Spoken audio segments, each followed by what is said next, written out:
So here's the question. As a real estate investor, how do you build a business that you're excited to show up to every day while you constantly grow your stream of passive income that you and your family can depend on for life without having to leave your computer or even live somewhere that houses are affordable? That's the question, and this podcast will give you the answers. Welcome to the Virtual Real Estate Investing Podcast with your host, Brian Elwood.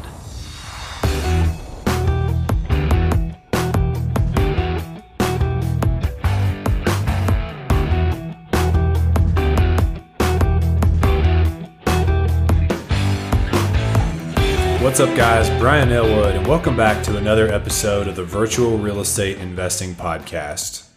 So my mom came to visit earlier this year, and she brought me a copy of an article that my granddad actually mailed to me in the late 90s. And it's so cool. I'm going to upload an actual copy of it to the Facebook page so you can read it. But the title of the article is "The Rich Really Aren't Different. America has lots of millionaires. They aren't who you think they are."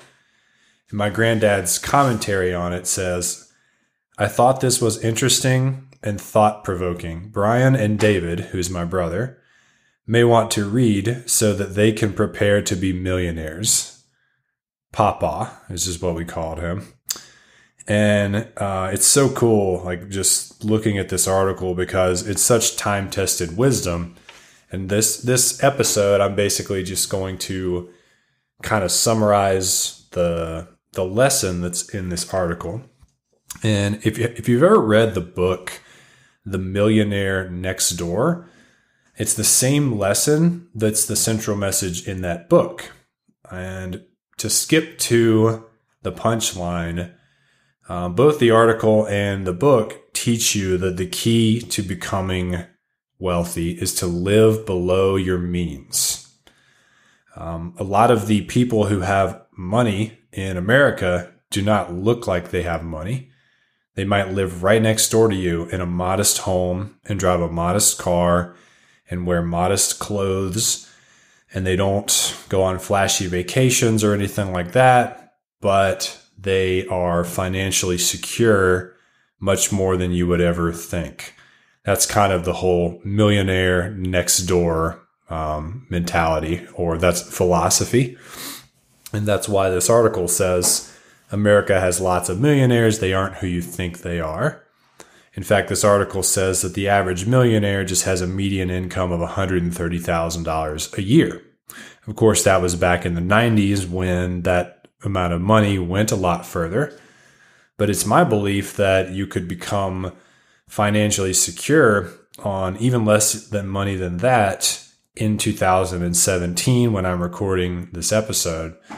So the key is to live below your means. That's your ticket out, basically.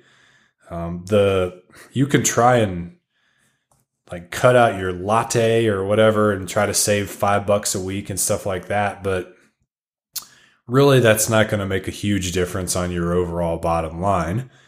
You need to think much bigger than that and think of how you can save dramatically more money.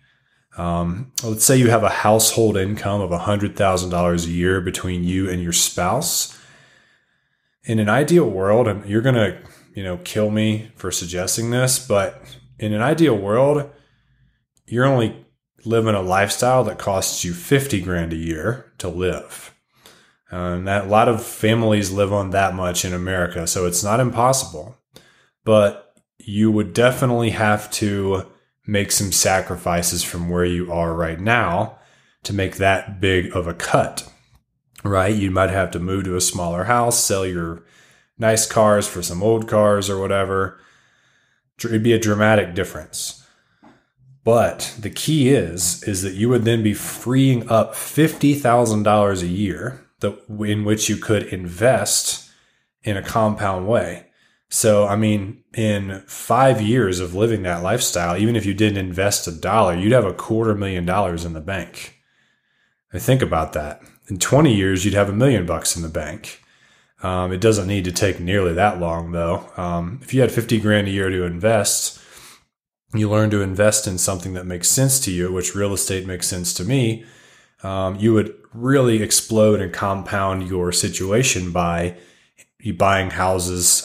You could take that 50 and buy a house that's worth 70 that rents for $900 a month. And then you've got more money coming in, and all that just compounds upon itself. But living below your means is the way that you free up money to invest. Now, the problem with this advice, and the reason why a lot of you hate me already for talking about this, is because it goes against our natural tendency to spend all the money we have.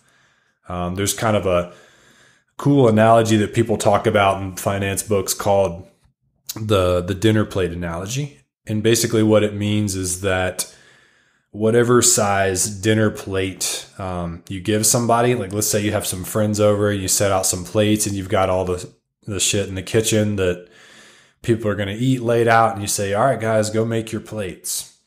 Well, everyone will always fill all of the space up on their plate. That's a natural thing to do. And if you give them an even bigger plate, they'll put even more food on it to just fill it up. If you give them a smaller plate, no one's going to complain. They'll just fill that plate up, and whenever they run out of space, they'll stop. And an interesting fact is that the average size of the American plate has increased something like 20% since the early 1900s to now. And we've increased in size as well. So I don't know if those have a lot to do with each other or not. But the point is, and this is obvious if you're being honest, is that anytime, someone makes more money, they get more money in their hands, they start looking for ways to spend it. You get a big promotion at your job. What do? Start looking at bigger houses, thinking about getting a new car or whatever. And the sad part is that there's lots of really rich people. Well, I guess rich in terms of they make a lot of money in their job, but they're no further away from being bankrupt or broke than someone who makes hardly any money is, because both of them are living right up to their neck in bills. And if you were to take away that income, they would hit rock bottom. No savings, no investments whatsoever. And that's a tendency that we have. It's really a topic for a whole nother episode. I know more about why that happens, and I'll talk about that at some point. But truthfully, guys, the way that I was able to build my portfolio and create financial freedom was just living well below my means for a very long time. It wasn't until literally 3 months ago, I bought a brand new Toyota 4Runner, and I got the limited one with all the features and stuff because I really wanted it. And I've been wanting it for 7 years when that body style first came out. But guess what car I traded in for that? A 1998 Toyota 4Runner with 252,000 miles on it, which I only got about $1,500 for at the dealership. So I waited, until I had dozens of rental properties. Every time I had the chance to buy that new car and I had the cash to buy it, I just threw the cash at another property and said, next time I'll get it. And then I got, I saved up more cash or whatever and had another opportunity to buy the car. I bought the houses again, whatever, saved, paid off debt. And it sucked. I wanted to buy a cool car and be cool and show off to everyone a long, long time ago. But I didn't, because I understood that, living well below your means is the key. I mean, I could have bought that car even before I got in real estate, just with my corporate job income, which is what a lot of people do, which would have been even stupider because it would have been a, $600 a month car payment that would have weighed me down. And right now, I still actually rent the house that I live in Denver. And I'm not going to pull the trigger on a $500,000 house here. I could, of course, but I'm not ready to do that. I want to buy another, 10, 20, 30 units or something like that. And that's where I'm putting my money. And so if you ever see me living in a friggin' mansion or driving a Ferrari, which I don't think I'd ever get a Ferrari, but if I ever get a big, nice house one day, then you'll know that even that is well within my means. I'm not going to ever stretch to buy something nice. I'm going to make sure that it's well within my means and it's a very comfortable purchase before I ever make it. And so that is the mentality that you've got to have if you want to be financially free. So as you make more and more money, which is, it's not absolutely necessary, but it's very helpful to make more and more money. But keeping your expenses way below whatever your income is more important than how much money you make. If you make 500 grand a year, but you spend 500 grand a year, you're getting nowhere. So I hope that helps, guys. This whole thing is about creating freedom at the end of the day, like I've said in previous episodes. It's not about showing off. If you really want to have cool stuff and you want to show off to your friends or whatever, which, I'll admit I like driving a brand new 4Runner. It feels cool. I got the windows tinted, and I love driving it, it's fun to pick my friends up in it and be like, look at my new car and all that. I definitely, get some satisfaction out of that. But the whole thing for me has been about having the freedom to do what I want with my life. And so I was willing to delay the gratification of having nice stuff until then. Grab a copy of The Millionaire Next Door. It's a great book and it will teach you more about this message. Thank you guys so much for listening.